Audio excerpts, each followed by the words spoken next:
In today's story, I'll tell you about financial independence from Renat Maratovich Shigabutdinov, a master's student who was one of the first to touch on the topic of financial freedom.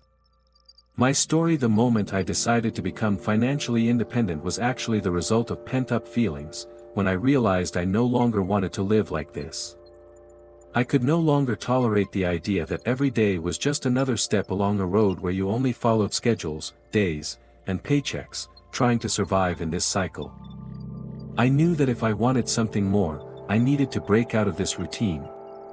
It all started when I began asking myself, what do I really want from life and how can I get it? I realized that I didn't just want to work for the sake of work, but to live the way I wanted. This was the moment I realized that I needed to have enough money to not depend on it, but to live in my own reality. I began to explore what financial independence meant, seeking information, reading books and articles, listening to podcasts, and connecting with people who had already achieved it. I began to view money not as a goal, but as a tool. I realized that earning money wasn't as important as knowing how to manage what I had. The first big change occurred in my attitude toward spending. I stopped spending money on meaningless things that didn't bring me joy or value. I began to carefully analyze every purchase before making a decision. Creating a personal budget was the first concrete step. I began tracking all my income and expenses to understand exactly where I could save. At first, this was difficult. Old habits of spending money on little things were holding me back. But gradually, I began to notice where I could save. I stopped drinking coffee at cafes every morning, learned to cook at home, and began buying less unnecessary things. I began to feel more in control. The next step was investing. It turned out not to be as difficult as I initially thought, but I did need to carefully study the market and understand how different instruments work. I started with stocks and bonds, later adding real estate investments. Initially, I didn't invest large sums, but I increased my investments every year. It was important not to be afraid of mistakes, but to learn from them. Admittedly, at some point I was worried when stock prices fell or when I didn't immediately see a profit. But I understood that this was part of the journey, and I shouldn't give up on my goals. I also began exploring the concept of passive income. This was an incredibly important discovery: money working for you, rather than you working for it.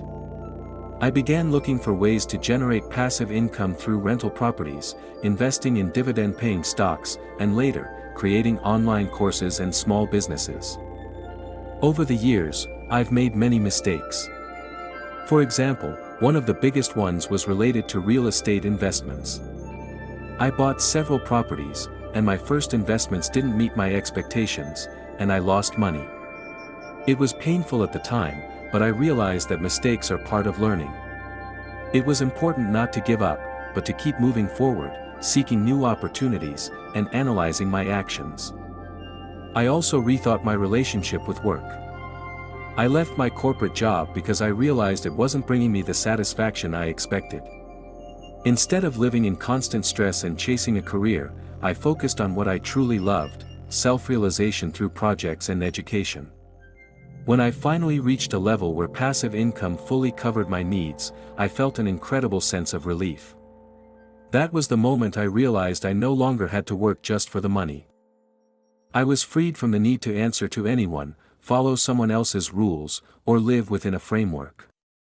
I could do what I wanted and live by my own rules.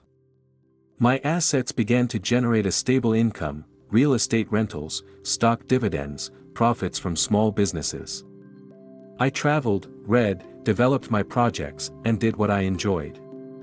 I finally realized that money isn't a goal, but merely a means to creating the life you dream of. I also began to understand that financial independence isn't the end of the road, but the beginning of a new chapter. It gave me the opportunity to spend more time with my family and friends and do more of the things I love. Once I was free, I realized that true value lies in the ability to choose what I do and how I spend my time. Now I understand that this path wasn't easy and required patience, perseverance, and a willingness to learn from my mistakes. Financial independence isn't a quick process, but it gave me the freedom I've always dreamed of. The most important thing I realized is that money isn't a goal, but a tool that helps you live the life you want.